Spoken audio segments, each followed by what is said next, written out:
Media waves ਦੇ platform ਤੋਂ programme ਦੇ ਵਿੱਚ ਆਪ ਸਭ ਦਾ ਨਿੱਘਾ ਸਵਾਗਤ ਹੈ ਜੀ ਆਇਆਂ ਨੂੰ।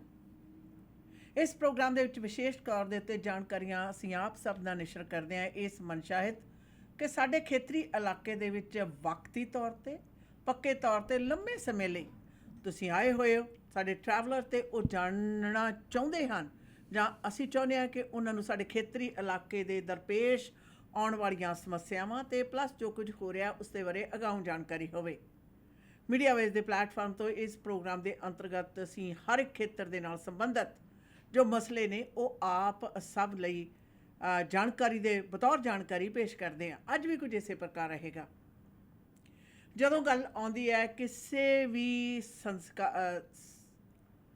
ਖਰਾਤੀ ਸੰਸਥਾ, ਸਹਿਕਾਰੀ ਸੰਸਥਾ ਜਾਂ ਕਿਸੇ ਵੀ ਪ੍ਰਕਾਰ ਦੀ ਸੰਸਥਾ ਜਿਸ ਨੂੰ ਕਿਸੇ ਵੀ ਤੌਰ ਤਰੀਕੇ ਨਾਲ ਸਮਾਜਿਕ ਪੱਧਰ 'ਤੇ ਲੋਕਾਂ ਦੇ ਟੈਕਸਪੇਅਰ ਦੇ ਵਿੱਚੋਂ ਪੈਸਾ ਦਿੱਤਾ ਜਾਂਦਾ ਹੈ ਤਾਂ ਉਸ ਦਾ ਚਰਚਾ ਆਮ ਨਾਲੋਂ ਜ਼ਿਆਦਾ ਹੁੰਦਾ। ਕਾਰਨ ਹੈ ਕਿ ਲੋਕਾਂ ਨੇ ਇੱਕ ਵਿਸ਼ਵਾਸ ਦੇ ਅੰਤਰਗਤ ਉਸ ਸੰਸਥਾ ਦਾ ਸਮਰਥਨ ਵੀ ਕੀਤਾ ਹੁੰਦਾ ਔਰ ਉਸ ਸੰਸਥਾ ਨੂੰ ਮਾਲੀ ਮਦਦ ਦਿੱਤੀ ਵੀ ਹੁੰਦੀ ਹੈ, ਦੇ ਵੀ ਰਹੇ ਹੁੰਦੇ ਨੇ ਔਰ ਅਗਾਊਂ ਸਮਿਆਂ ਦੇ ਵਿੱਚ ਉਹਨਾਂ ਨੇ ਇਹ ਮਾਲੀ ਮਦਦ ਦੇਣੀ ਵੀ ਹੁੰਦੀ ਹੈ।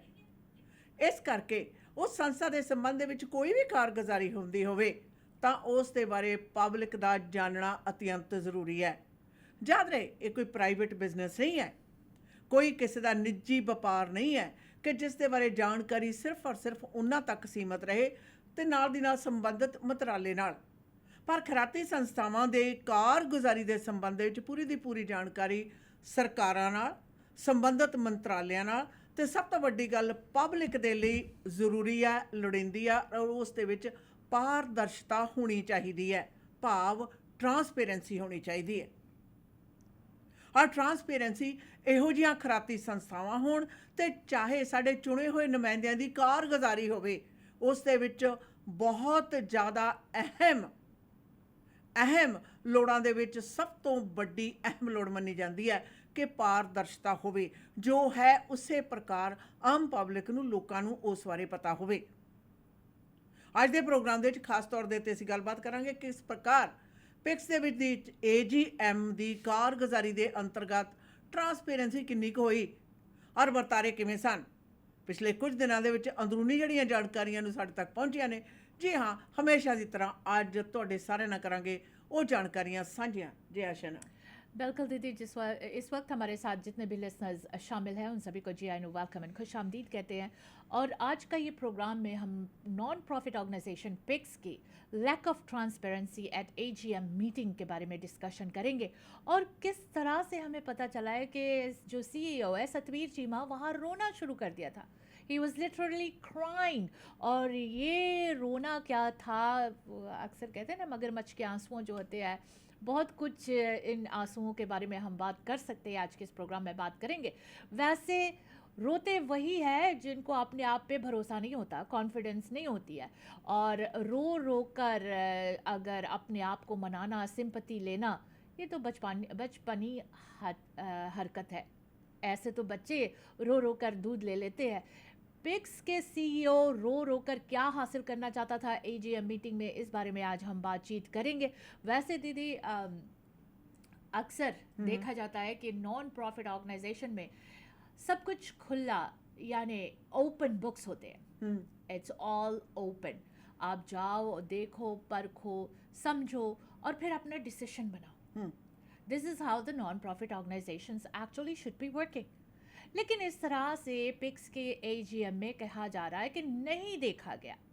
पिक्स के AGM के अंदर जो बातें हुई है उसके साथ कोई सपोर्टिंग डॉक्यूमेंट्स नहीं थी। सिर्फ CEO खड़ा होकर अगर आधे घंटे अपने बारे में बता दिए, ये काफ़ी नहीं होता है AGM मीटिंग के लिए। बोर्ड के सामने हर एक बात की स्टेटमेंट्स, हर एक बात के डॉक्यूमेंट्स अटैच्ड होना चाहिए, सो दैट हर एक मेंबर जाके उसे चेक करे, देखे और अपने आप को उससे तसल्ली दिलाए कि हाँ ये बिल्कुल सही है। पर ऐसा कुछ पिक्स के AGM मीटिंग में नहीं हुआ। लेकिन इन रिटर्न हमें यह भी पता चला है कि सतबीर चीमा जो CEO है पिक्स के, वहाँ रोना शुरू कर दिए थे। अब ये तो कोई बच्चों की बात थोड़ी है कि मेरी गुड़िया तूने ले लिया तो मैं रोना शुरू कर दूँ।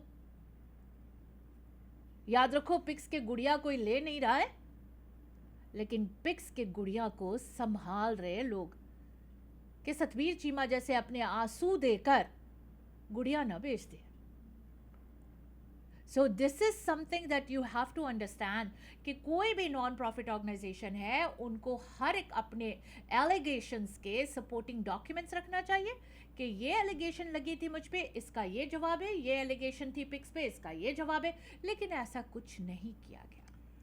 और इसी बात का दुख है कि मिसेस मलिक, जिन्होंने $1000 डोनेशन दी थी एक रेडियोथॉन पर गुरु नानक डाइवर्सिटी विलेज के लिए, वो जवाब चाहती है कि उनके दिए हुए रकम पिक्स के हेड ऑफ फाइनेंस कंवल कुम्मन के अकाउंट, पर्सनल अकाउंट में कैसे चला गया। अगर पिक्स कहते ग्लिच है, तो ये कैसा ग्लिच है कि एक हेड ऑफ फाइनेंस अपने अकाउंट, अपने पर्सनल अकाउंट में ये क्रेडिट कार्ड मशीन के अकाउंट कैसे बना लिया। क्रेडिट कार्ड मशीन्स तो वैसे आप किसी के पर्सनल अकाउंट में तो ले नहीं सकते। अब मेरी भी पर्सनल अकाउंट है, I don't have a credit card machine कि मैं ऑथराइज करूं कि मेरे पेमेंट्स जाए मेरे पर्सनल अकाउंट में। So head of finance Kanwal Kumman ने क्रेडिट कार्ड मशीन अपने पर्सनल अकाउंट के साथ क्यों हुकअप किया। ज्यादा करके जो डोनेशंस दिए जाते हैं वो क्रेडिट कार्ड मशीन पे जाते हैं। मैं मानती हूँ कि वो कहते ग्लिच हो गया, जो usually it's not acceptable to me, क्योंकि क्रेडिट कार्ड मशीन्स जो बिजनेस अपने साथ रखते हैं उनको भी पता है कि अगर क्रेडिट कार्ड मशीन में कुछ भी प्रॉब्लम होते, आप उन्हें कॉल करो, फटाफट वो आपके मशीन को ठीक कर देते हैं। 5 मिनट लगते, 10 मिनट लगते, ज्यादा से ज्यादा आधे घंटे लगते हैं। लेकिन किस मंशा से कंवल कुम्मन ने इस रेडियोथॉन ने में अपने पर्सनल अकाउंट के साथ एक क्रेडिट कार्ड मशीन क्यों अटैच किया। कौन सा ऐसा बिजनेस कंवल कुम्मन करता है कि उसके पर्सनल अकाउंट में क्रेडिट कार्ड से लोग पैसे पे करते हैं। Why would he do that. ये बात सोचने वाली है। ये सिर्फ कह करके ग्लिच था, ये मामला खत्म नहीं हो जाता है। शायद हम लोग नाइव है, हमारी कम्युनिटी नाइव है, लेकिन बेवकूफ नहीं है, ये मैं हमेशा कहती हूं। अब आप लोग सोचो, आपके पर्सनल अकाउंट है, आप लोगों में से कितने लोग क्रेडिट कार्ड मशीन अपने अकाउंट के साथ जोड़े हैं, पर्सनल अकाउंट के साथ। कौन सा ऐसा बिजनेस आप पर्सनली कर रहे हो कि आपको लोग क्रेडिट कार्ड में पैसे देते। यूजुअली जो क्रेडिट कार्ड मशीन्स होते हैं वो आपके बिजनेस अकाउंट के साथ जुड़े होते हैं। जो बिजनेस आप करते हो, लोग अगर पेमेंट देते हैं तो बिजनेस अकाउंट में ही देते हैं, और बिजनेस अकाउंट के लिए कई लोग क्रेडिट कार्ड इस्तेमाल करते हैं। सो क्रेडिट कार्ड का जो मशीन है वो अटैच्ड होता है बिजनेस अकाउंट्स के साथ।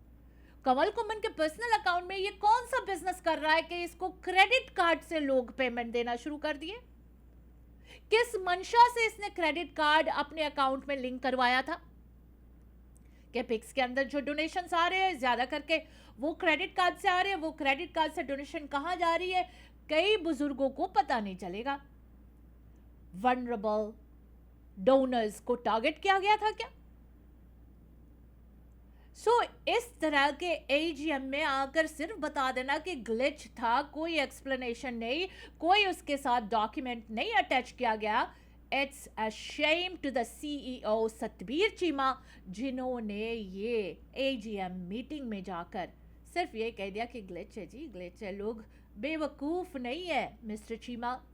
पीपल अगर अपने कमाए खून पसीने के पैसे कमाए हुए नॉन प्रॉफिट ऑर्गेनाइजेशन को डोनेट करना जानते हैं ना, तो वो बेवकूफ नहीं है। They are not. क्या कंवल कुम्मन ने सोचा था 85 ईयर ओल्ड वो कहाँ अपनी क्रेडिट कार्ड बिल देखती है। नो, दे आर एजुकेटेड बुजुर्ग, जो ये एक एक काम, जो एक एक पेनी है वो चेक करते कहाँ जाते, क्या होता है क्या नहीं होता, because they have earned this money with lot of hard work. ऐसे नहीं उन्होंने कहीं जाकर क्रेडिट कार्ड अपने पर्सनल अकाउंट में डालकर क्रेडिट कार्ड बिल्स उठाने शुरू कर दिए थे। They have earned their money with hard work, और उनके एक एक पैसे का हिसाब किताब वो रखते हैं। सो मुझे बड़ी हंसी आई जब ये बात लोगों ने आकर बताया कि वो कहते हैं जी कंप्यूटर ग्लिच हो गया था, मैं कहा हाँ चलो कंप्यूटर ग्लिच हो सकता था, लेकिन कंवल कुमन से सवाल पूछा जाए कि इसको कौन पर्सनल अकाउंट में क्रेडिट कार्ड से पेमेंट देता है कि ये क्रेडिट कार्ड मशीन अपने पर्सनल अकाउंट के साथ जोड़ लिया। और मिसेस मलिक ने उनको चेक तो दिया नहीं था, कैश तो दिया नहीं था, it was a credit card. और आप क्रेडिट कार्ड से पैसे तब तक नहीं उठा सकते हो जब तक आपके पास क्रेडिट कार्ड मशीन अकाउंट में अटैच नहीं है। सो क्रेडिट कार्ड मशीन अपने पर्सनल अकाउंट में अटैच करना, दैट मीन्स कंवल कुमन ये बात से वाकिफ था कि वहां पर क्रेडिट कार्ड पे पेमेंट आएंगे और हम उठाएंगे। अगर पिक्स के अकाउंट में जाएगा तो वो डायरेक्ट चला जाएगा, अगर मैं अपने अकाउंट में क्रेडिट कार्ड रखूं तो वो मेरे अकाउंट में आएगा। These are the things that we have to understand। और याद रखो कंवल कुमन कौन है? सतबीर चीमा के बुआ जी के बेटे का बेटा है, यानी सतबीर चीमा का नेफ्यू है। ऐसे और कितने मिले जुले काम किए जा रहे हैं पिक्स के अंदर, ट्रांसपेरेंसी तो है ही नहीं। ਅੱਛਾ ਨਾ ਤੁਸੀਂ ਗਲਿਚ ਦੀ ਗੱਲ ਕੀਤੀ ਹੈ ਤਾਂ ਗਲਿਚ ਦੀ ਸਾਰੀ ਸਟੋਰੀ ਪਤਾ ਕਿਵੇਂ ਲੱਗਦੀ ਹੈ ਮੈਨੂੰ? ਵੀ ਹਾਂਜੀ। ਗਲਿਚ ਬਾਈ ਡਿਮਾਂਡ, हाँ ਗਲਿਚ ਬਾਈ ਡੈਸਪੀਰੇਸ਼ਨ, हाँ जी, ਗਲਿਚ ਬਾਈ ਉਹ ਪਕੜੇ ਗਏ, हाँ ਬਚਾਓ ਬਚਾਓ ਬਚਾਓ ਗਲਿਚ ਬਚਾਓ। हाँ ਇਹਦੇ ਵਿੱਚ ਸਾਰੇ ਜਿਹੜੇ ਨੇ ਸਲੋਗਨ ਨੇ ਨਿਕਲਦੇ ਨੇ। हाँ ਵਰਨਾ ਇਹ ਇੱਕ ਤਾਂ ਸਾਹਮਣੇ ਆਇਆ, 4-5 ਹੋਰ ਵੀ ਹੈਗੇ। ਮੈਂ ਉਮੀਦ ਕਰਦੀ ਹਾਂ ਕਿ ਜਿਨ੍ਹਾਂ ਨੂੰ ਪਤਾ ਉਹਨਾਂ ਦੀ ਮਾੜੀ ਮੋਟੀ ਅੰਤਰਾਤਮਾ ਜਾਗ ਪਵੇ, ਭਾਵੇਂ ਉਹ ਖੁਰਦ-ਪੁਰਦ ਕਰਕੇ ਸੈਟਲ ਕਰ ਲਏ ਹੋਣਗੇ। ਮਿਸਿਸ ਮਲਕ ਉਹਨਾਂ ਨੇ ਸੈਟਲ ਨਹੀਂ ਕੀਤਾ, ਕਿਉਂਕਿ ਸਹੀ ਦੇ ਨਾਲ ਖੜਨ ਵਾਲੀ ਔਰਤ ਹੈ। ਬੇਸ਼ੱਕ ਬਜ਼ੁਰਗ ਹੈ, but she is a fighter. 85 ਸਾਲਾਂ ਦੀ ਬਜ਼ੁਰਗ ਟੈਕਸੀ ਲੈ ਕੇ ਉਸ ਦਿਨ ਆਪਣੀ ਨਾਖੁਸ਼ੀ ਦਾ ਪ੍ਰਦਰਸ਼ਨ ਕਰਨ ਲਈ ਉਹ AGM ਦੇ ਉੱਤੇ ਪਹੁੰਚੀ। It's not easy to be. ਬਜ਼ੁਰਗ ਦੇ ਨਾਲ ਨਾਲ ਸਰੀਰਕ ਸਮੱਸਿਆਵਾਂ ਦੇ ਕਾਰਨ ਫਿਰ ਵੀ ਉਹ 2.5-3 ਘੰਟੇ ਆਪਣੇ ਬਾਕਰ ਦੀ ਛੋਟੀ ਜਿਹੀ ਸੀਟ ਦੇ ਉੱਤੇ ਡਟੇ ਰਹੀ। ਆਖਿਰ 'ਚ ਜਦੋਂ ਮੈਂ ਉਹਨਾਂ ਨੂੰ ਕਿਹਾ ਵੀ ਮੈਂ ਆਫਰ ਕਰਦੀ ਹਾਂ, ਤੁਸੀਂ ਟੈਕਸੀ ਦੀ ਬਜਾਏ ਮੈਂ ਤੁਹਾਨੂੰ ਛੱਡ ਕੇ ਆਉਣੀ ਆ ਤੁਹਾਡੇ ਘਰੇ, ਤਾਂ ਆਖਿਰ ਦੇ ਵਿੱਚ ਇੱਕ ਬੰਦੇ ਨੇ ਜਿਸ ਨੇ ਜਿਰਾ ਕੀਤੀ ਉਹਨਾਂ ਨੂੰ ਡਟ ਕੇ, ਉਹ ਮੈਨੂੰ ਵੀ ਕਹਿੰਦੇ ਪਰੇ ਹੋ ਜਾ ਕੁਲਜੀਤ ਮੈਨੂੰ ਗੱਲ ਕਰ ਲੈਣ ਦੇ, ਡਟ ਕੇ ਉਸ ਬੰਦੇ ਨੂੰ ਸਾਰੇ ਜਵਾਬ ਦੇ ਰਹੀ ਸੀ ਔਰ ਪੇਪਰ ਦਿਖਾ ਰਹੀ ਸੀ। ਔਰ ਸਾਹਮਣੇ ਵਾਲਾ ਜਿਹੜਾ ਬੰਦਾ ਸੀ ਬੜਾ ਬੇਸ਼ਰਮ ਨਿਕਲਿਆ, ਢੀਠ। ਕਹਿੰਦੇ ਜੇ ਕੋਕੋ ਤੇ ਉਹ ਜੇ ਕੋਕੋ ਦੇ ਬੱਚੇ ਉਹ ਜੇ ਸਮਰਥਨ ਕਰਨ ਵਾਲੇ, ਕਹਿੰਦੇ ਮੈਂ ਵੀ ਬੈਂਕ 'ਚ ਕੰਮ ਕੀਤਾ, ਮੈਨੂੰ ਨਾਂ ਨਹੀਂ ਪਤਾ ਸਰਦਾਰ ਜੀ ਦਾ, ਕਹਿੰਦੇ ਮੈਂ ਵੀ ਬੈਂਕ 'ਚ ਕੰਮ ਕੀਤਾ, ਸਿਰਫ ਇਹ ਕਹਿੰਦੇ $1000 ਹੋਰ ਤਾਂ ਨਹੀਂ ਕੋਈ ਪ੍ਰੋਬਲਮ ਹੈ। I was shocked ਕਿ ਕਿਸ ਹੱਦ ਤੱਕ ਸਮਰਥਕਾਂ ਦੇ ਜ਼ਿਹਨ ਦੇ ਵਿੱਚ ਇਸ ਤਰ੍ਹਾਂ ਦੀਆਂ ਕਾਰਗੁਜ਼ਾਰੀਆਂ ਹਜਮ ਕਰਨ ਦਾ ਮੱਦ ਹੈ। ਕੈਨੇਡੀਅਨ ਸਿਸਟਮ ਦੇ ਵਿੱਚ ਇੱਕ ਟਕੇ ਦੀ ਵੀ, ਇੱਕ ਪੈਸੇ ਦੀ ਵੀ, ਨਿੱਕੇ ਪੈਸੇ, ਇੱਕ ਪੈਨੀ ਦੀ ਕਤਾਹੀ ਵੀ ਮਹਾ ਕਤਾਹੀ ਮੰਨੀ ਜਾਂਦੀ ਹੈ। Absolutely। ਛੋਟੇ ਤੋਂ ਛੋਟੇ ਸੰਸਥਾ ਤੋਂ ਲੈ ਕੇ ਪੂਰੀ ਪਾਰਲੀਮੈਂਟ ਤੱਕ। ਤੇ ਉੱਥੇ ਸਰਦਾਰ ਸਾਹਿਬ ਬਾਹਰ ਕੱਢ ਕੇ ਕਹਿ ਰਹੇ ਨੇ 85 ਸਾਲਾਂ ਦੇ ਬਜ਼ੁਰਗ ਨੂੰ, ਕਹਿੰਦੇ ਤੁਸੀਂ ਐਵੇਂ ਹੀ ਰੌਲਾ ਪਾਇਆ ਹੋਇਆ, $1000 ਦੀ ਪ੍ਰੋਬਲਮ ਆ। ਕਹਿੰਦੇ ਹੋਰ ਦੱਸੋ ਹੋਰ ਕੀ ਹੈ, ਇੱਕ $1000 ਦਾ ਹੀ ਰੌਲਾ ਪਾ ਰਹੇ ਹੋ। ਇਸ ਗੱਲ ਦੀ ਮੈਂਸ਼ਨ ਐਜ਼ ਏ ਐਕਸਕਿਊਜ਼ ਹੈ ਜਿਹੜਾ ਉਹ AGM ਦੇ ਵਿੱਚ ਪੱਕਾ ਦਿੱਤਾ ਗਿਆ ਹੋਣਾ, ਨੰਬਰ 1। ਔਰ ਉੱਥੇ ਕਿਆ ਕਰਨਾ, ਬਸ ਇਹੀ ਹੈ ਜੀ, ਉਹ ਅਸੀਂ ਪੈਸੇ ਉਹਨਾਂ ਦੇ ਮੋੜ ਦਿੱਤੇ, ਜਮ੍ਹਾਂ ਕਰਾ ਦਿੱਤੇ। ਯਾਦ ਰਹੇ ਮਿਸਿਸ ਮਲਿਕ ਦੀ ਮੁਲਾਕਾਤ ਉਹਨਾਂ ਨੇ ਆਪ ਇਕਬਾਲੀ ਹੈ ਇਹ ਕਿ ਮੇਰੀ ਮੁਲਾਕਾਤ ਉਸ ਵਕਤ ਦੇ ਚੇਅਰ ਤਰਲੋਚਨ ਤੋਚੀ ਹੋਰਾਂ ਦੇ ਨਾਲ ਹੋਈ ਹੈ। ਔਰ ਉਹਨਾਂ ਨੂੰ ਭਰੋਸਾ ਦਿਵਾਉਣ ਦੀ ਕੋਸ਼ਿਸ਼ ਕੀਤੀ ਕਿ ਹਾਂ ਇਹ ਪੈਸੇ ਜਮ੍ਹਾਂ ਕਰਵਾ ਦਿੱਤੇ ਗਏ ਨੇ, ਤਾਂ ਉਹਨਾਂ ਨੇ ਕਿਹਾ ਨਹੀਂ ਮੈਨੂੰ ਮੇਰੇ ਪੈਸੇ ਵਾਪਸ ਚਾਹੀਦੇ ਹੈ ਕਿਉਂਕਿ ਮੈਨੂੰ ਇਹਨਾਂ 'ਤੇ ਭਰੋਸਾ ਨਹੀਂ। ਤਾਂ ਮਿਸਟਰ ਸੰਧੂ ਨੇ ਕਿਹਾ ਤੁਹਾਨੂੰ $1000 ਮੈਂ ਆਪਣੇ ਕੋਲੋਂ ਦੇ ਦਿੰਦਾ। ਕਹਿ ਸਕਦੇ ਹਾਂ ਕਿ ਪ੍ਰਧਾਨ ਦੀ ਕਹੀ ਵੀ ਗੱਲ ਦਾ ਕੋਈ ਅਸਰ ਬੋਰਡ 'ਤੇ ਜਾਂ CEO 'ਤੇ ਜਾਂ ਉਹਨਾਂ ਦੀਆਂ ਗਲਤ ਕਾਰਗੁਜ਼ਾਰੀਆਂ 'ਤੇ ਨਹੀਂ ਹੋਇਆ। ਕਾਰਨ ਇਹਦੇ ਪਿੱਛੇ ਕੀ ਹੋ ਸਕਦਾ ਆਸ਼ਿਆਨਾ? ਇਹਦਾ ਮਤਲਬ ਦੇ ਆਰ ਯੂਜ਼ਡ ਟੂ, ਦੇ ਫੀਲ ਐਂਟਾਈਟਲ ਟੂ ਐਂਡ ਦੇ ਥਿੰਕ ਦੇ ਕੈਨ ਗੈਟ ਅਵੇ ਵਿਦ ਇਟ। ਔਰ ਉਸ ਤੋਂ ਬਾਅਦ ਪਤਾ ਇਹ ਲੱਗਿਆ ਕਿ ਪ੍ਰਧਾਨ ਨੇ ਅਸਤੀਫਾ ਦੇ ਦਿੱਤਾ ਔਰ ਪ੍ਰਧਾਨ ਨੂੰ ਬਿਲਕੁਲ ਜੀ ਪ੍ਰਧਾਨ ਨੇ ਅਸਤੀਫਾ ਦਿੱਤਾ ਔਰ ਇਸ ਮੀਟਿੰਗ ਦੇ ਵਿੱਚ AGM ਦੇ ਵਿੱਚ ਉਹ ਸ਼ਾਮਿਲ ਹੀ ਨਹੀਂ ਹੋਏ। ਕਿਉਂਕਿ ਕੋਈ ਵੀ ਵਿਅਕਤੀ ਜਦੋਂ ਦੇਖਦਾ ਕਿ ਹਾਂ ਇਹਨਾਂ ਦੀਆਂ ਆਹ ਕੁਝ ਕਤਾਈਆਂ ਨੇ, ਆਹ ਕਰਤੂਤਾਂ ਨੇ ਪਿੱਛੇ ਇਸ ਟੋਲੇ ਦੀਆਂ, ਤਾਂ ਮੈਂ ਇਹ ਗੰਦਗੀ ਦੇ ਨਾਲ ਖੜ ਕੇ ਆਪਣਾ ਨੌਕੇ ਬਦਨਾਮ ਕਰਨਾ ਹੈ। ਜਾਣ ਰਹੇ ਮਿਸਟਰ ਤਰਲੋਚਨ ਤੋਚੀ ਹੋਰਾਂ ਨੂੰ ਬੇਅੰਤ ਲੋਕ ਜਾਣਦੇ ਆ। ਕਈ ਬੈਂਕਾਂ ਦੇ ਵਿੱਚ ਕਮਰਸ਼ੀਅਲ ਫਾਈਨੈਂਸਿੰਗ ਦੇ ਸੰਬੰਧ ਦੇ ਵਿੱਚ ਉਹ ਕਿੰਨੀਆਂ ਡਿਪਾਰਟਮੈਂਟਸ ਨੇ ਜਿਨ੍ਹਾਂ ਨੂੰ ਲੀਡ ਕਰਦੇ ਆ ਅੱਜ ਦੇ ਲਈ ਕੀਨੀਆ ਤੋਂ। ਨਾਲ ਸਵਾਲ ਇਹ ਉੱਠਦਾ ਕਿ ਇਸ ਜੁੰਡਲੀ ਦੇ ਵਿੱਚ ਟਰਾਂਸਪੇਰੈਂਸੀ ਨਾਂ ਦੀ ਚਿੜੀ ਹੈ ਨਹੀਂ, ਔਰ ਨਾਲ ਦੀ ਨਾਲੇ ਆਪਣੀਆਂ ਮਰਜ਼ੀਆਂ ਕਰਦੇ, ਗਲਤੀਆਂ ਜਿਹੜੀਆਂ ਨੇ ਉਹਨਾਂ ਨੂੰ ਛੁਪਾਉਣ ਤੇ ਜਸਟੀਫਾਈ ਕਰਦੇ ਆ। ਜਿਹੜੇ ਕੋਈ ਵੀ ਬੰਦੇ ਸਪਿਕਸ ਦਾ ਬੋਰਡ ਚਾਹੇ ਦੇ ਨਾਲ ਸੰਸਥਾ ਦੇ ਨਾਲ ਸੰਬੰਧਿਤ ਜਿਹੜੇ ਲੋਕ ਇਹਨਾਂ ਨੂੰ ਕਹਿੰਦੇ ਵੀ ਇਹ ਗਲਤ ਆ, ਤੁਹਾਨੂੰ ਇਹ ਨਹੀਂ ਕਰਨਾ ਚਾਹੀਦਾ, ਜਾਂ ਉਹਨਾਂ ਨੂੰ ਕੱਢ ਦਿੰਦੇ ਆ, ਜਾਂ ਉਹਨਾਂ ਨੂੰ ਰੁਖਸਤ ਕਰ ਦਿੰਦੇ, ਜਾਂ ਇਹੋ ਜਿਹੇ ਹਾਲਾਤ ਪੈਦਾ ਕਰ ਦਿੰਦੇ ਆ ਕਿ ਉਹ ਉਹਨਾਂ ਦੇ ਵਿੱਚ ਸੁਧਾਰ ਲਿਆਉਣ ਦੇ ਕਾਬਲ ਨਾ ਰਹਿਣ, ਜਾਂ ਇਹ ਚੰਗੀ ਤਰ੍ਹਾਂ ਕਲੀਅਰ ਹੁੰਦਾ ਕਿ ਚੇਅਰ CEO ਆ ਜਿਹੜਾ ਚੇਅਰ ਆ ਉਹ ਅਸਤੀਫਾ ਕਰ ਦੇ ਜਾਵੇ, ਵਾਈਸ ਚੇਅਰ ਅਸਤੀਫਾ ਦੇ ਜਾਵੇ। ਇਹਦਾ ਮਤਲਬ ਬਾਕੀ ਸਾਰੇ ਦਾ ਸਾਰੀ ਜਿਹੜੀ ਜੁੰਡਲੀ ਆ ਬੋਰਡ ਦੇ ਵਿੱਚ ਉਹ ਇੱਕ ਸੁਰ ਮਿਲੀ ਹੋਈ ਹੈ, ਔਰ ਚੇਅਰ ਤੇ ਵਾਈਸ ਚੇਅਰ ਨੂੰ ਕਿਸੇ ਵੀ ਤਰੀਕੇ ਦਾ ਇਹਨਾਂ ਦੇ ਸੁਧਾਰ ਦੇ ਵਿੱਚ ਉਮੀਦ ਸੀ ਜਿਹੜੀ ਖਤਮ ਹੋ ਗਈ ਕਿ ਇਹਨਾਂ ਦਾ ਸੁਧਰਨਾ ਨਹੀਂ, ਅਸੀਂ ਬਦਨਾਮੀ ਦਾ ਟਿੱਕਾ ਜ਼ਰੂਰੀ ਗੱਲ ਲਾਉਣਾ। ਆਹ ਟਰਾਂਸਪੇਰੈਂਸੀ है जी पिक्स दे बोर्ड च भी और पिक्स दे विच भी। खैर आज बातचीत होगी lack of transparency at AGM meeting. अब AGM मीटिंग के अंदर हम लोग तो थे नहीं, लोग जब आकर हमें बताते हैं तभी हमें पता चलता है कि हाँ वाकई AGM मीटिंग में ऐसा हुआ। फिर हम उसे कन्फर्म करने के लिए और बोर्ड ऑफ मेंबर्स बोर्ड के मेंबर्स के साथ बातचीत करते हैं, तो हर तरह से हमें यही स्टोरी मिल रही है। तो अब ये लैक ऑफ ट्रांसपेरेंसी जो AGM मीटिंग में हुई है इसके बारे में आगे चल के और डिस्कशंस होगी, but before that will take a quick commercial break. घर दा प्लान ते बन गया, टूटियां ते टब कित्थों लेने आ शेरिया? सरदार नॉर्थ अमेरिका ਦਾ ਸਭ ਤੋਂ ਵੱਡਾ ਤੇ ਸਭ ਤੋਂ ਸੋਹਣਾ ਸ਼ੋਰੂਮ ਹੈ HD ਪ੍ਰੋਡਕਟ। ਇਹ ਤੋਂ ਬਿਨਾ ਕਿਤੇ ਹੋਰ ਗੱਲ ਨਹੀਂ ਬਣਨੀ। कमाओ फोन 604 231 95 92। ਹੁਣੇ ਲਓ ਸਰਦਾਰ 604 231 95 92। ਆਪਣੇ ਡ੍ਰੀਮ ਹਾਊਸ ਵਿੱਚ ਬਾਥਰੂਮ ਅਤੇ ਕਿਚਨ ਦੀ ਯੂਨੀਕ ਲੁੱਕ ਵਾਸਤੇ ਇੱਕ ਗੇੜਾ HTA ਦੇ ਸ਼ੋਰੂਮ ਸਿੰਪਸਨ ਅਤੇ ਬ੍ਰਿਜਪੋਰਟ ਦੇ ਕਾਰਨਰ ਤੇ ਜ਼ਰੂਰ ਮਾਰੋ। ਕਾਲ HTA 604 231 9592। बिरयानी गोट कढ़ाई, निहारी चिकन कढ़ाई, बारबेक्यू बीफ कबाब कढ़ाई। ਕਿਹੜਾ ਖਾਣ ਪੀਣ ਦਾ ਮੰਤਰ ਪੜ ਰਹੀ ਹੈ? ਇਹ ਮੰਤਰ ਹਾਊਸ ਆਫ ਚਿਕਨ ਦੇ ਡਿਸ਼ਸ ਦਾ ਹੈ, ਚਾਹੇ वो बिरयानी हो या फिर गोट कढ़ाई। कल दे डिनर भूल नहीं सकती, अभी भी हाथों से खुशबू नहीं जा रही। ਹਾਂ ਮੈਂ ਵੀ ਸੁਣਿਆ house of chicken the crispy grilled chicken ਜਾਂ ਫਿਰ ਤੰਦੂਰੀ ਚਿਕਨ, ਵਿੰਗਸ, 버ਗਰ, ਪੈਰੀ ਪੈਰੀ ਬਹੁਤ ਹੀ ਸਵਾਦ ਨੇ। ਪਹੁੰਚੋ 8223 120th स्ट्रीट डल्ट वाले पासे। Telephone number 2364661119। ਇੱਕ ਵਾਰੀ ਹਾਊਸ ਆਫ ਚਿਕਨ ਦੀ ਬਿਰਿਆਨੀ ਖਾਓਗੇ, ਪਾਕਿਸਤਾਨ ਦੀ ਬਿਰਿਆਨੀ ਭੁੱਲ ਜਾਓਗੇ। House of chicken. House warming party ਤੇ ਸਾਰਿਆਂ ਦੇ ਨਿਗਾਹ ਘਰ ਦੇ ਬਲਾਈਂਡਸ ਵਾਲੀ ਸੀ। ਇਹਨਾਂ ਨੂੰ ਕੀ ਪਤਾ ਇਹ ਘਰ ਦੀ ਸਜਾਵਟ ਗ੍ਰੇਟ ਬਲਾਈਂਡਸ ਦਾ ਕਮਾਲ ਹੈ। ਗ੍ਰੇਟ ਬਲਾਈਂਡਸ ਦੇ ਮਾਡਰਨ ਡਿਜ਼ਾਈਨ ਦੀ ਬਹੁਤ ਜ਼ਿਆਦਾ ਵੱਡੀ ਸਿਲੈਕਸ਼ਨ ਦੇਖਣ ਤੇ ਖਰੀਦਣ ਦੇ ਲਈ ਇਕਲੌਤੇ ਸ਼ੋਰੂਮ ਦਾ ਪਤਾ ਹੈ ਯੂਰ ਨੰਬਰ 14 13478 78th ਐਵਨਿਊ 6045037007 ਤੇ ਕਰੋ ਕਾਲ।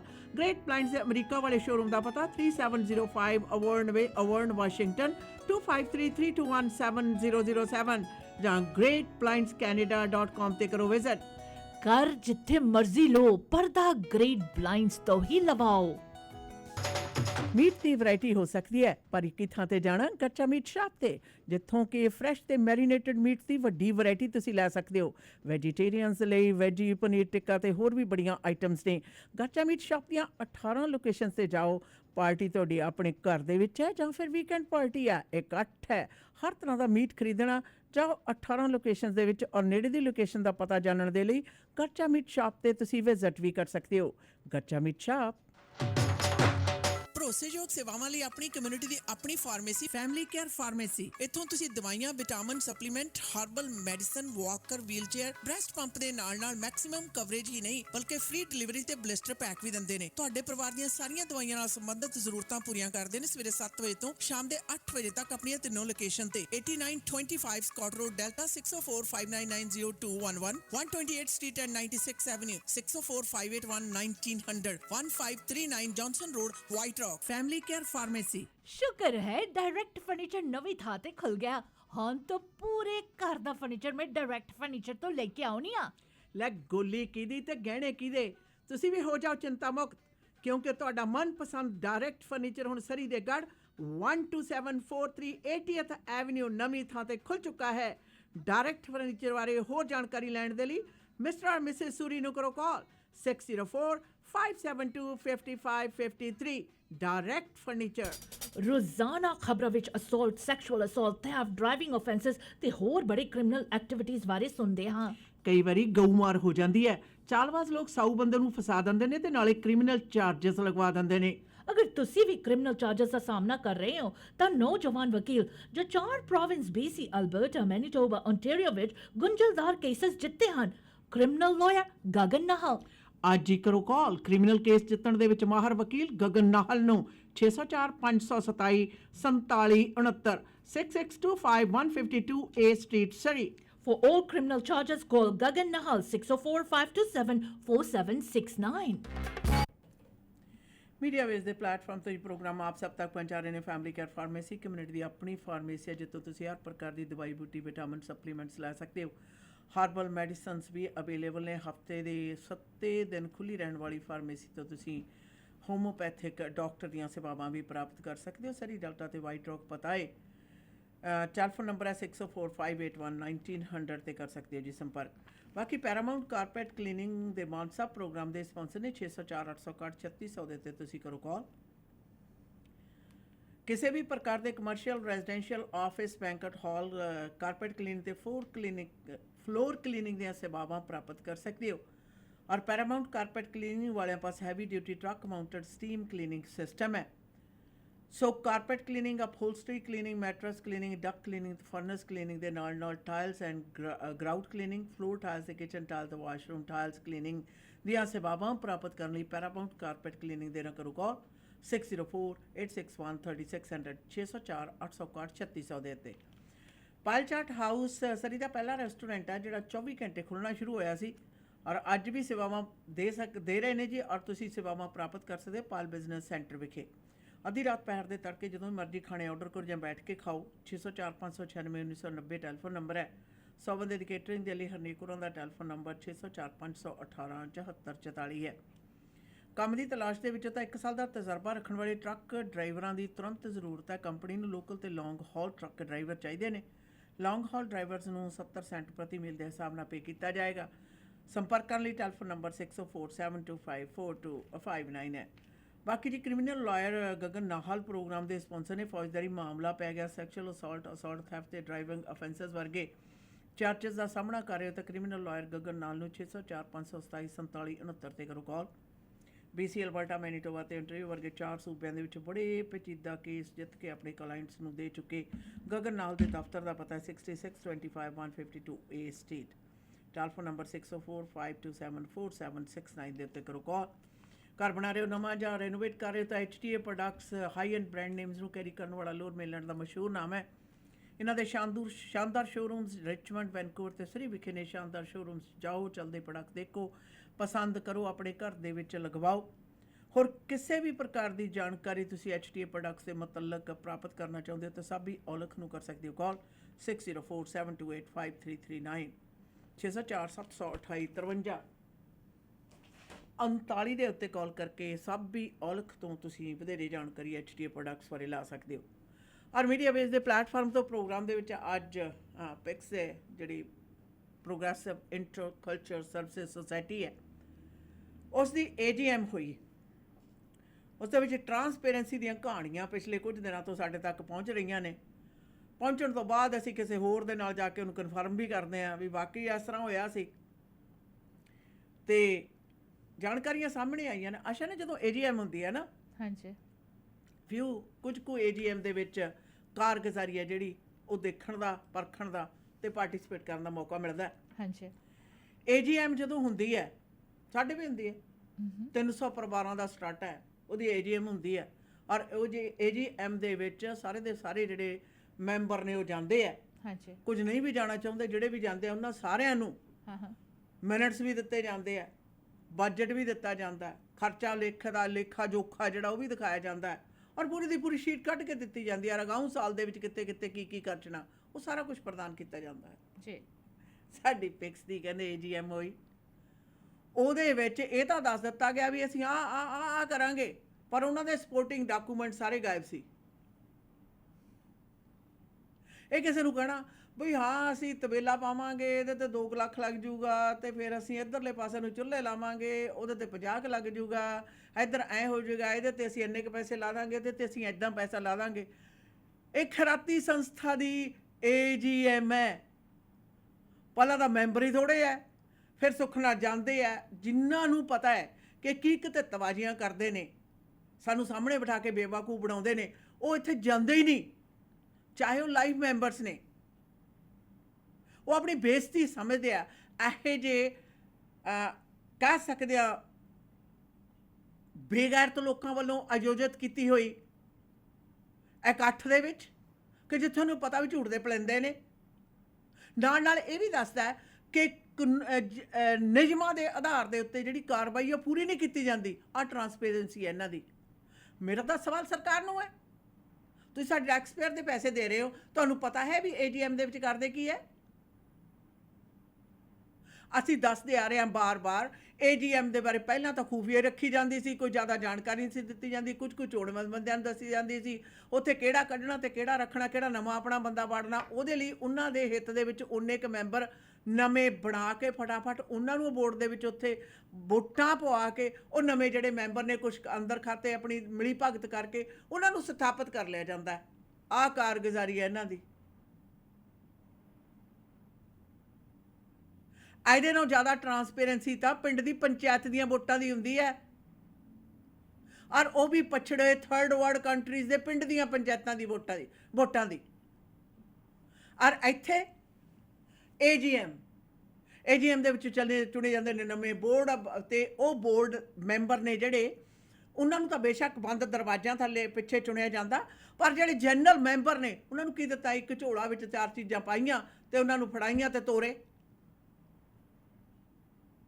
ਪਿਕਸ ਦਾ ਇੱਕ ਝੋਲਾ ਦੇ ਦਿੱਤਾ, ਔਰ ਉਹ ਵੀ ਝੋਲਾ ਮੇਰਾ ਖਿਆਲ ਆ ਵੀ ਕੀ ਕੁਝ ਹੈ ਉਸ ਨੂੰ ਲੁਕਾਉਣ ਦੇ ਲਈ ਹੈ। ਤੁਸੀਂ ਇਸ ਨੂੰ ਟਰਾਂਸਪੇਰੈਂਸੀ ਕਹੋਗੇ? ਸਰਕਾਰ ਜਿਹੜੀ ਮਣਾ ਮੋਈ ਸਾਡੇ ਟੈਕਸਪੇਅਰ ਦਾ ਪੈਸਾ ਦਿੰਦੇ ਨੇ, ਔਰ ਆਮ ਪਬਲਿਕ ਇਹਨਾਂ ਲੋਕਾਂ ਨੂੰ ਇੰਨੀ ਜ਼ਿਆਦਾ ਡੋਨੇਸ਼ਨ ਦਿੰਦੇ ਆ, ਵਪਾਰੀ ਵਰਗ ਜਿਨ੍ਹਾਂ ਨੂੰ ਇਕੱਠ ਦੇ ਵਿੱਚ ਜੁੱਚ ਕਰਕੇ ਉਹਨਾਂ ਦੀ ਜੇਬ ਦੇ ਵਿੱਚੋਂ ਚੈੱਕ ਕਢਾਏ ਜਾਂਦੇ ਆ ਨਸੰਗਾਂ ਮਸੰਦਾਂ ਦੀ ਤਰ੍ਹਾਂ, और उन्होंने आ कारगुजारियां ने। वैसे एक बात और, जो AGM में सतबीर चीमा रो के बताया कि मेरे रेट्रो पे जी मैं सिर्फ $200 समथिंग महीने का लिया। क्या प्रूफ है कि तुमने $200 लिया? क्या प्रूफ है तुमने 6% नहीं लिया? Did you put any supporting documents to that? बिल्कुल नहीं। हमारे पास प्रूफ है कि उससे ज़्यादा लिया गया। So these are the things. और क्या सतबीर चीमा ने अपने जो इनिशियल जब पिक्स के CEO बने थे, जो वादा किए थे, जो कॉन्ट्रैक्चुअल हुआ था, जिसके सामने ये बातें हुई थी, क्या उन लोगों के साथ लाकर इस बात को साबित किया कि जब इसने CEO बना था तो इसने ये नहीं बोला था कि मैं कम पे पर काम करूँगा क्योंकि मैं क्वालिफाइड नहीं हूँ इस पोजीशन के लिए। And everybody knew at that time कि इस तरह के तनख्वाह लेना एक क्वालिफाइड पर्सन का नहीं हो सकता है। अनक्वालिफाइड पर्सन CEO बना था तो उसने ये कहा था कि मैं तनख्वाह कम लूँगा, तो फिर एकदम से रेट्रो पे की क्या ज़रूरत पड़ गई? और जो लोग इस समय हमारे प्रोग्राम सुन रहे हैं, जो उस वक्त मौजूद थे, जिन्हें पता है कि इन्होंने ये बात बोलकर पिक्स के अंदर CEO बना था कि मुझे कम पैसे में मैं काम करूँगा क्योंकि मेरी जो क्वालिफ़िकेशन है ये इतनी नहीं है एक CEO की क्वालिफ़िकेशन होवे। अगर AGM में ये सपोर्टिंग डॉक्यूमेंट्स सतबीर नहीं अटैच कर सका, फिर लोगों ने सतबीर का बात कैसे माना? How did they even believe what he said, or how would anybody believe what he said? AGM में हर एक सपोर्टिंग डॉक्यूमेंट्स होना चाहिए एलिगेशंस का, which were not there। आपके मगरमच्छ के आंसुओं लोगों को दिखाकर अपनी तरफ सिंपैथी पाना is not enough. Truth is truth, सच्चाई सच्चाई है। और ये सारी बातें खुलकर सामने आना था।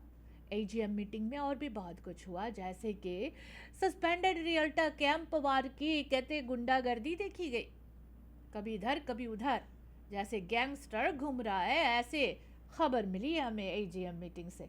खैर, एक सस्पेंडेड रियल्टर से आप और क्या उम्मीद कर सकते हो?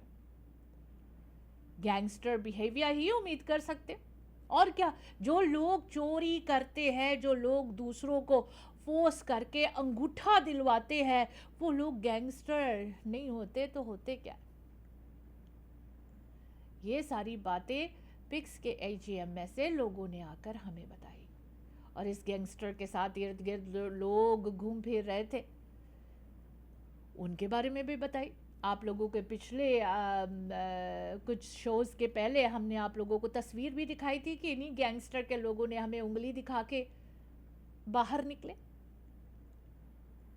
और उनके औकात पता चल गया कि ये लोग घर पे भी माँ बहनों को ऐसे ही उंगलियां दिखा दिखा कर बात करते होंगे, तो इनके लिए कोई नई बात नहीं है। सस्पेंडेड रियल्टर कैम पवार को समझना चाहिए कि उसके भी आगे पीछे बच्चे होंगे, फैमिली होंगे, बहनें होंगे। इस तरह के गैंगस्टर रूप से आपके हम कोई डर नहीं रहे। What are you trying to tell? कि हम लोग डर जाएंगे? ਤੁਸੀਂ ਉਂਗਲੀ ਦਿਖਾਉਣ ਦੀ ਗੱਲ ਕੀਤੀ ਨਾ ਆਸ਼ਾ? आप अपनी कार्रवाई देखो स्क्रीन पर, लड़कियों के साथ बैठकर शराब के बोतल लेकर। What are you trying to prove? इस तरह से तस्वीर तो शर्म आती है कि समाज में कोई इनके साथ रियल एस्टेट का भी ट्रांजैक्शन करता होगा। इस तरह का रूप है इनका। पर्दा जब फाश होता है तभी पता चलता है कि लोग किस तरह के होते हैं, कैसे कैसे लोग होते हैं। यही लोग जो कहते हैं जी हमारा बहुत चलता है, हम तो 6th फ्लोर पे मेयर के साथ बैठ कर कॉफ़ी पीते हैं, ये करते हैं वो करते हैं, लेकिन मेयर इन्हें जानती तक नहीं है, पहचानती तक नहीं है। मेरे सोर्सेस के मुताबिक जब मैंने पता किया, कहते मेयर को तो पता भी नहीं है कि ये कौन है। फिर ये ख्वाबों में, बड़े अच्छे ख्वाब आते होंगे इनकी, कि ये ख्वाबों में जाकर 6th फ्लोर पे बैठ के कॉफ़ी पीकर आ जाता है। शराब, चलो शुक्र है ये शराब वाली तस्वीर जो देख रहे हैं, ये नहीं कहा कि मैं वहाँ बैठ के शराब पीता हूँ। तो इस तरह के लोगों से उम्मीद क्या रखते हैं? गैंगस्टर बिहेवियर ही उम्मीद रखते हैं। That's what you can say. और लोगों ने कहा कि एजीएम मीटिंग में अंदर कभी इधर छलांग लगा रहा था, कभी उधर छलांग लगा रहा था, जैसे कि कोई बॉलीवुड की हीरोइन हो, कभी इधर भाग रही कभी उधर भाग रहे। पता नहीं बॉलीवुड के कोई प्रोड्यूसर तो नहीं था वहाँ जो तस्वीरें निकाल रहे थे इसकी, कि ये हरकतें ये कर रहा था। This is what people have said जो एजीएम मीटिंग में मौजूद थे। शर्म आनी चाहिए। पिक्स के एजीएम मीटिंग से ये सब कुछ पता चलता है। ਅੱਛਾ ਨਾ ਗੱਲ ਤਾਂ ਨਾ ਕਈ ਨਿਕਲਦੀਆਂ ਨੇ ਇਹਦੇ ਚੋਂ। ਹਾਂ ਤੁਸੀਂ ਲੱਕ ਮਟਕਾਉਣ ਦੀ ਗੱਲ ਕਹੀ ਹੈ ਨਾ। ਹਾਂਜੀ। ਵੈਸੇ ਵੀ ਕਹਿੰਦੇ ਨੇ 4 ਦਿਨ ਦੀ ਰੱਜੀ ਪਿੰਡਾ ਜਾੜਨ ਨਾਲ ਲੱਗੀ ਵਾਲਾ ਹਾਲ ਹੁੰਦਾ। ਇਹੋ ਜਿਹੇ ਲੋਕ ਜਿਨ੍ਹਾਂ ਦੀ ਸ਼ਖਸੀਅਤ ਦੇ ਵਿੱਚ ਕੋਈ ਪੁਖਤਾ ਨਾ ਵਜਨ ਨਾ ਹੋਵੇ, ਉਹ ਫਿਰ ਆਹੀ ਕੁਛ ਕਰਦੇ ਆ। ਦੂਸਰੇ ਕਿਸੇ ਵੀ ਗਲਤ ਆਨਸਰ ਨੂੰ ਅਗਰ ਇਹ ਭਰੋਸਾ ਹੋ ਜਾਵੇ ਯੈਸ ਦੇ ਕੈਨ ਗੈਟ ਅਵੇ ਵਿਦ ਇਟ ਐਂਡ ਦੇ ਡਿਡ ਗੈਟ ਅਵੇ ਵਿਦ ਇਟ, ਤਾਂ ਇਸ ਤਰ੍ਹਾਂ ਦਾ ਵਰਤਾਰਾ ਸਾਹਮਣੇ ਆਉਂਦਾ ਹੈ। ਖਰਾਤੀ ਸੰਸਥਾ ਦੇ ਵਿੱਚੋਂ ਆਪਣੇ ਪਰਸਨਲ ਨਿੱਜੀ ਵਪਾਰ 'ਚ ਹੋਵੇ ਗੱਲ ਵੱਖਰੀ ਹੈ, ਪਰ ਖਰਾਤੀ ਸੰਸਥਾ ਦੀ ਦਾਰੋਮਦਾਰ ਦੇ ਵਿੱਚ ਹੋਵੇ, ਕਾਰਗੁਜ਼ਾਰੀ ਦੇ ਵਿੱਚ ਹੋਵੇ, ਫਿਰ ਉਹੀ ਹੈ ਨਾ ਗੁਰੂ ਜਿਨ੍ਹਾਂ ਦੇ ਟੱਪਣੇ ਚੇਲੇ ਜਾਣ ਝੜੱਪ। ਨਵੇਂ ਨਵੇਂ ਮੁੰਨੇ ਹੋਏ ਜਿਹੜੇ ਚੇਲੇ ਲਏ, ਇਹਨਾਂ ਨੇ ਫਿਰ ਝੜਾਪੀ ਮਾਰਨੀ ਹੈ। ਹਰ ਉਮੀਦ ਵੀ ਕੀ ਕੀਤੀ ਜਾ ਸਕਦੀ। ਦੇਖੋ ਟ੍ਰੈਂਡ, ਦੇਖੋ ਇਹਨਾਂ ਦਾ ਕੰਮਕਾਰ ਦਾ ਜਿਹੜਾ ਤੌਰ ਤਰੀਕਾ ਨਾ, ਉਹ ਦੇਖੋ। ਹਾਂਜੀ। ਮਿਲੇ ਹੋਏ ਮੌਕੇ ਦਾ ਕਿਸ ਪ੍ਰਕਾਰ ਗਲਤ ਤੇ ਨਜਾਇਜ਼ ਫਾਇਦਾ ਉਠਾਇਆ ਜਾ ਸਕਦਾ ਹੈ, to use the situation and the people for their own benefit, that is their prime agenda. ਬਿਲਕੁਲ। ਖਰਾਤੀ ਸੰਸਥਾ ਦੇ ਵਿੱਚ ਲੋਕਾਂ ਨੂੰ ਤੁਸੀਂ ਬੇਨਤੀ ਕਰਦੇ ਹੋ ਕਿ ਇਹਨਾਂ ਲੋਕਾਂ ਨੂੰ ਇਸ ਚੀਜ਼ ਦੀ ਲੋੜ ਆ, ਅਸੀਂ ਮਦਦ ਕਰ ਰਹੇ ਹਾਂ, ਤੁਸੀਂ ਸਾਡੀ ਮਦਦ ਸਾਡੇ ਨਾਲ ਕਰੋ। ਨਾ ਕਿ ਡਿਮਾਂਡ ਕਰਨਾ, ਨਾ ਕਿ ਸਕੀਮਾਂ ਲਾਉਣੀਆਂ ਕਿ ਹਾਂਜੀ ਕਿਵੇਂ ਆ, ਕਿਹਦੀ ਜੇਬ ਦੇ ਵਿੱਚੋਂ ਕਿਵੇਂ ਪੈਸਾ ਕੱਢਿਆ ਜਾ ਸਕਦਾ। ਜੇ ਬੰਦਾ 4 ਬੰਦਿਆਂ 'ਚ ਖੜਾ ਫਿਰ ਉਦੋਂ ਮੰਗੋ, ਉਹ ਤੋਂ ਜਵਾਬ ਨਹੀਂ ਦੇਗਾ, ਨਹੀਂ ਤਾਂ ਫਿਰ ਬਸ਼ਰਮ ਹੋਏਗਾ। ਕਿਸ ਤਰ੍ਹਾਂ ਨੂੰ ਜੱਜ ਕੀਤਾ ਜਾ ਸਕਦਾ। ਇਹ ਟੈਂਟਰਮਸ ਨੇ। ਠੀਕ ਉਸੇ ਤਰੀਕੇ ਦੇ ਨਾਲ ਕਿ ਅਗਰ ਜਿਹੜੇ ਐਸੇ ਤਰ੍ਹਾਂ ਦੇ ਤੌਰ ਤਰੀਕੇ ਜਿਹੜੇ ਬੱਚਿਆਂ ਨੂੰ ਜਬਰੀ ਮੰਗਣ ਲਾਉਂਦੇ ਨੇ ਨਾ, ਇਹ ਬੰਬੇ ਦਿੱਲੀ ਵਗੈਰਾ ਦੇ ਵਿੱਚ ਉਧਰਲੇ ਗਰੀਬਾਂ ਵਾਲੇ ਇਲਾਕੇ ਦੇ ਵਿੱਚ, ਤਾਂ ਇਹ ਇਸ ਤਰ੍ਹਾਂ ਦੇ ਟੈਂਟਰਮ ਸਿਖਾਏ ਜਾਂਦੇ ਨੇ, ਔਰ ਇਹ ਸੇਮ ਟੈਂਟਰਮ ਨੇ ਜਿਹੜੇ ਆਪ ਤੇ ਆਪਣੇ ਚੇਲਿਆਂ ਨੂੰ ਸਿਖਾਉਂਦੇ ਆ ਮੰਗਣਾ ਤੇ ਸੰਗਣਾ ਕੀ। ਇਹ ਗੱਲ ਹੋਰ ਵੀ ਕਹਿੰਦੇ ਹੁੰਦੇ ਨੇ, ਕਹਿੰਦੇ ਥੋਥਾ ਚਨਾ ਬਾਜੇਗਾ ਨਾ। ਇਹ ਥੋਥੇ ਨੇ ਸਾਰੇ, ਇਹਨਾਂ ਦੇ ਅੰਦਰ ਸਮਾਜ ਵਿਰੋਧੀ ਕਾਰਵਾਈਆਂ ਤਾਂ ਭਰੀਆਂ ਹੋਈਆਂ ਨੇ, ਪਰ ਸਮਾਜ ਦੇ ਪ੍ਰਤੀ ਕਿਸੇ ਵੀ ਤਰ੍ਹਾਂ ਦਾ ਸਤਿਕਾਰ ਜਾਂ ਸਹਾਇਤਾ ਦਾ ਮਾਦਾ ਹੈ ਨਹੀਂ। ਵਰਨਾ ਇਹ ਆਪਣੇ ਲਾਲਚ, ਆਪਣੀ ਵਾਸ਼ਨਾ ਤੇ ਆਪਣੀ ਲਾਲਚ ਨੂੰ ਮੁੱਖ ਰੱਖ ਕੇ ਕਿਸੇ ਵੀ ਤਰ੍ਹਾਂ ਦੀ ਕਾਰਗੁਜ਼ਾਰੀ ਨਾ ਕਰਨ। ਬਾਕੀ ਏਜੀਐਮ ਦੀ ਜਿਹੜੀ ਤੁਸੀਂ ਗੱਲ ਕਹਿੰਦੇ ਸੀ ਨਾ, ਏਜੀਐਮ ਦੇ ਵਿੱਚ ਇਸ ਤਰ੍ਹਾਂ ਦੀ ਜਿਹੜੀ ਕਾਰਗੁਜ਼ਾਰੀ ਹੈ ਉਹ ਦਰਸਾਉਂਦੀ ਹੈ ਕਿ ਇਹ ਹਾਲਾਤ ਕਿੰਨੀ ਜ਼ਿਆਦਾ ਵੱਡੀ ਹੱਦ ਤੱਕ ਵਿਗੜੇ ਹੋਏ ਨੇ। ਇਹ ਸਭ ਕੁਝ ਜਾਣਨ ਦੇ ਬਾਅਦ ਵੀ ਅਗਰ ਸੂਬਾ ਸਰਕਾਰ ਇਹ ਬੋਰਡ ਨੂੰ ਭੰਗ ਨਹੀਂ ਕਰਦੀ ਔਰ ਕਾਰਗੁਜ਼ਾਰੀ ਆਪਣੇ ਹੱਥ 'ਚ ਨਹੀਂ ਲੈਂਦੀ, ਇਹਦਾ ਮਤਲਬ ਸੂਬਾ ਸਰਕਾਰ ਸ਼ਾਇਦ ਜਾਣ ਕੇ ਅੱਖਾਂ ਮੀਚ ਰਹੀ ਹੈ। ਪਰ ਯਾਦ ਰਹੇ, ਅੱਖਾਂ ਮੀਚਣ ਦੇ ਨਾਲ ਸਰਕਾਰ ਨੂੰ ਦੇਖਣਾ ਚਾਹੀਦਾ, ਅੱਖਾਂ ਮੀਚਣ ਦੇ ਨਾਲ ਬਿੱਲੀ ਨਹੀਂ ਭੱਜ ਜਾਂਦੀ। ਇਹ ਗਲਤ ਕਾਰਗੁਜ਼ਾਰੀਆਂ ਵਾਲੀ ਜਿਹੜੀ ਬਿੱਲੀ ਹੈ ਨਾ, ਇਹ ਸਾਹਮਣੇ ਖੜੀ ਆ ਸਗਾ ਲਾਚਣਾ ਮਾਰਦੀ ਹੈ, ਚਾਂਟੇ ਮਾਰਦੀ ਹੈ ਤੁਹਾਡੀ ਕਪੈਸਿਟੀ ਦੇਖਣ ਲਈ, ਆਮ ਲੋਕਾਂ ਦੀ ਕਪੈਸਿਟੀ ਦੇਖਣ ਦੇ ਲਈ। दीदी पिछले दिनों किसी ने मुझे कहा, कहते कि it was a weekend, we were having बातचीत हो रही थी जिस वक्त मुझे पता चला कि असिस्टेड लिविंग में किस तरह से पिक्स के असिस्टेड लिविंग में यूनियन बनाई गई थे और उसका क्या कारण था, कौन लोग पीछे थे। वो यूनियन बनाने वाले लोगों से मेरी बातचीत हुई इस वीकेंड को, जिसके बारे में अगले प्रोग्राम्स में मैं ज़रूर लेकर आऊँगी और जो यूनियन बनाने वाले लोग थे उनसे भी बातचीत करूँगी। उन्होंने बैठ के बात की, कहते कि जो ये सस्पेंडेड रियल्टर है जिसको सतबीर चीमा ने बोर्ड में रखा हुआ है, वो किस कारण रखा हुआ है। क्या सतबीर चीमा को पता नहीं कि सस्पेंडेड रियल्टर की कारगुजारी क्या है। जो तस्वीर हमने आपके शो में देखा है उससे तो साफ लग रहा है कि इस बंदे को जनानियों की इज्जत ही नहीं है। He doesn't have respect. दो लड़कियां एक तरफ उसकी बैठी है, उनके एक्शन देखो, शराब बोतल पे, उनके पैरों पे बैठी हुई है लड़कियां, दो कैंपवार के पैरों पे। कहती कि ये है क्या, व्हाट इज दैट। मैं क्या, शायद कोई मूवी का सीन है, कोई मूवी बन रहा होगा, आई डोंट नो। लेकिन शर्म आती है कि एक बोर्ड ऑफ डायरेक्टर की इस तरह की तस्वीर ऑनलाइन सोशल मीडिया में मौजूद थी, जहां से मुझे ये तस्वीर मिली है, बैठकर दो लड़कियां अपने पैरों पे बैठाकर शराब की बोतल रखकर तस्वीर खिंचाने में क्या इंसान के उद्दा कोई बढ़ जाता है। डज ही गेट, ये कोई इंटेग्रिटी की काम है, डिग्निटी की काम है। सोचो जरा, just look at that picture. तो इसलिए वो कहते सतबीर चीमा को शर्म नहीं आई कि ऐसे बोर्ड ऑफ डायरेक्टर को। मैं कि सतबीर चीमा को कहा शर्म आएगी, जो बकरा पार्टी शराब जाम छलकाता है तो वो उसी तरह के लोगों को अपने बोर्ड में बैठाएगा, सो दैट नशे में होकर वो कुछ भी करे, जो मर्जी करे। दिस इज द रीजन ऐसे बोर्ड ऑफ डायरेक्टर बैठे हुए हैं।